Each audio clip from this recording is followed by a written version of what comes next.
नमस्कार good morning everyone आम YouTube channel को स्वागत करुच्ची। आज 27 तारीख में मास बुधवार न्यूज गुड़िक भल लगे निश्चित भाव चैनल को सब्सक्राइब कर वीडियोटी को लाइक करदेवे।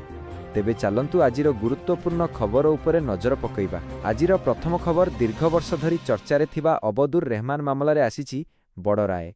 कटक कोर्ट अबदुर रहमान को निर्दोष बोली घोषणा करिसंती कारण क्राइमब्रांच पक्षरु दिया जाइथिबा प्रमाण को कोर्ट पर्याप्त बोली मने करि नथिले। सूचना अनुसार 2015 मसीहारे अबदुर रहमान को अलकायदा संगठन सह लिंक थिबा अभियोगरे गिरफ करा जाइथिला। तांको उपरे युवकमानंकु उग्रपंथी कार्य प्रभावित करिबा भली गुरुतर अभियोग थिला। तेबे एही मामलारे दीर्घ समय धरी तदंत चलिथिला। क्राइमब्रांच पक्षरु अनेक दलील और साक्षी प्रदर्शन करा जाइथिला, किंतु कोर्ट कहिसंती जे अभियोग को सप्रमाण साब्यस्त करिबा पई पर्याप्त प्रमाण मिली नथिला। एही राय परे एबे राजनीति आरंभ करी साधारण लोकमानंक मध्यरे बड़ चर्चा आरंभ होई जाइछि। केही कहउछंती न्याय मिलिला तो आउ केही प्रश्न करूछंती तदंत प्रक्रिया उपरे। तेबे एही मामलार आगामी पदक्षेप कण हेबो? क्राइमब्रांच पुणी उच्च न्यायालयर द्वारस्थ हेबो कि? सेथिपई समस्तंक नजर एबे परवर्ती आईनगत पदक्षेप उपरे रहिछि। परवर्ती खबर तेल दर वृद्धि परे एबे साधारण लोकंक जीवन में पड़िछि सीधा प्रभाव। पेट्रोल और डीजेल दाम बढ़िबा सहित बजार रे आरंभ होइछि महंगा माड़। नित्य व्यवहार्य सामग्री आरंभ करी परिवहन खर्च पर्यंत सबुकिछि एबे आकाशछुआ होई पड़िछि। सब्जी डाली तेल चाउल भली आवश्यकीय सामग्रीर दाम हठात बढ़ी जाइथिबारु साधारण और मध्यवित्त परिवार असुविधारे पड़िछंती। व्यवसायी माने कहउछंती जे डीजेल दर बढ़िबारु ट्रांसपोर्ट खर्च बढ़िछि, जार सीधा प्रभाव सामग्री दाम उपरे पड़ुछि। एपटे गाड़ी चालक माने मध्य चिंतारे पड़िछंती। प्रतिदिन ऑफिस जाउथिबा लोकमानंकर मासिक बजेट संपूर्ण भावे बिगड़ी जाइछि। अनेक स्थान रे ऑटो और बस भड़ा वृद्धि पाइबार संभावना मध्य देखा देइछि। साधारण लोकमाने कहउछंती जे एभली दर वृद्धि चलिथिले आगामी दिन रे परिवार चलाइबा कष्टकर होई पड़िबो। सरकार तुरंत पदक्षेप नहीं तेल दर नियंत्रण करने लोकमाने दाबी करुछंती। एबे समस्तंक नजर रहिछि सरकारंक परवर्ती निष्पत्ति उपरे। तेल दर कमिबो कि आउ बढ़िबो सेथिकु नहीं सबुठी चर्चल जोर धरिछि। परवर्ती खबर राज्य रे नुआ मद दुकान खोलिबा पूर्वरु ही सरकारंक खजाना को आसीगला बड़ राजस्व। मद दुकान लाइसेंस पाई होइथिबा निलाम प्रक्रियारु राज्य सरकार प्राय 125 कोटी टंका आदाय करिथिबा सूचना मिलिछि। सूचना अनुसार विभिन्न जिल्लारे देशी और विदेशी मद दुकान पाई लाइसेंस निलाम करा जाइथिला। एही निलामरे बहु व्यवसायी अंशग्रहण करिथिबा बेले अनेक स्थान रे हाई वोल्टेज बिडिंग देखिबाकू मिलिथिला। अधिक लाभ आशारे व्यवसायी माने कोटी कोटी टंकार बोली लगाइथिबारु सरकारंकु बड़ राजस्व मिलिछि।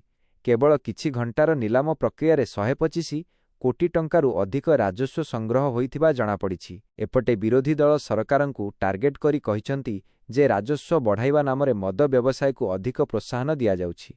तेबे सरकारंक पक्षरु कुहा जाइछि जे समस्त प्रक्रिया स्वच्छ भावे करा जाइछि एवं एहा राज्यर राजस्व वृद्धि रे सहायक हेबो। एबे समस्तंक नजर रहिछि नुआ मद दुकान खोलिबा परे बजार रे केमिति प्रभाव पड़िबो सेथिपरे। परवर्ती खबर देशर कोटी कोटी आधार व्यवहारकारींक पई आसीछि बड़ अपडेट। पुराणा माधार को बंद करी एबे यूआईडीआई आनिछि अधिक सुरक्षित नुआ आधार आप। नुआरे व्यवहारकारी माने आधार कार्ड डाउनलोड अपडेट स्टार्ट से क्यूआर वेरिफिकेशन भली अनेक सुविधा सहजरे पाई परिबे। सबुठु बड़ कथा हेउछि एथिरे सिक्योरिटी फीचर्स को आउ अधिक मजबूत करा जाइछि। यूआईडीआई पक्षरु कुहा जाइछि जे नुआरे बायोमेट्रिक ऑथेंटिकेशन और फेस लॉगिन भली आधुनिक सुविधा दिया जाइछि, जहा द्वारा फेक आधार व्यवहार और डाटा चोरी भली घटना को रोकिबारे सहायता मिलिबो। एपटे पुराणा माधार ऐप व्यवहार करुथिबा लोकमानंकु शीघ्र नुआ ऐप को शिफ्ट करिबाकू परामर्श दिया जाइछि। नुआ ऐप को गूगल प्ले स्टोर और एप्पल ऐप स्टोर रु डाउनलोड करा जाई परिबो। यूआईडीआई कहिछि जे डिजिटल सेवा को आउ सुरक्षित और यूजर फ्रेंडली करिबा पई एही पदक्षेप निया जाइछि। तेबे नुआ ऐप आसीबा परे एबे आधार सेवा आउ सहज और सुरक्षित हेबो बोली आशा करा जाउछि। परवर्ती खबर राज्यर साधारण लोकंक पई सरकार आनिछंती आउ एक बड़ योजना। एथर केवल 5 टंकारे मिलिबो भात माछ मिल।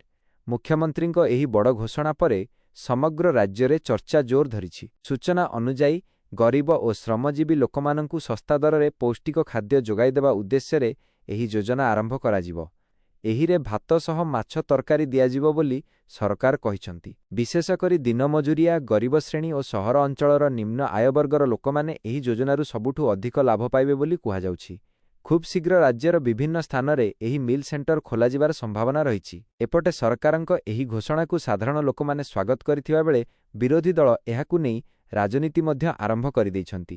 କେହି କହୁଛନ୍ତି ଏହା ଗରିବ ଲୋକଙ୍କ ପାଇଁ ବଡ଼ ସହାୟତା, ତ ଆଉ କେହି କହୁଛନ୍ତି ଏହା କେବଳ ରାଜନୈତିକ ଷ୍ଟଣ୍ଟ। ତେବେ ଏହି ଯୋଜନା କେବେ ଆରମ୍ଭ ହେବ ଓ କେଉଁ କେଉଁ ସ୍ଥାନରେ ପ୍ରଥମେ ଲାଗୁ ହେବ, ସେଥିପାଇଁ ଏବେ ସମସ୍ତଙ୍କ ଅପେକ୍ଷା ରହିଛି।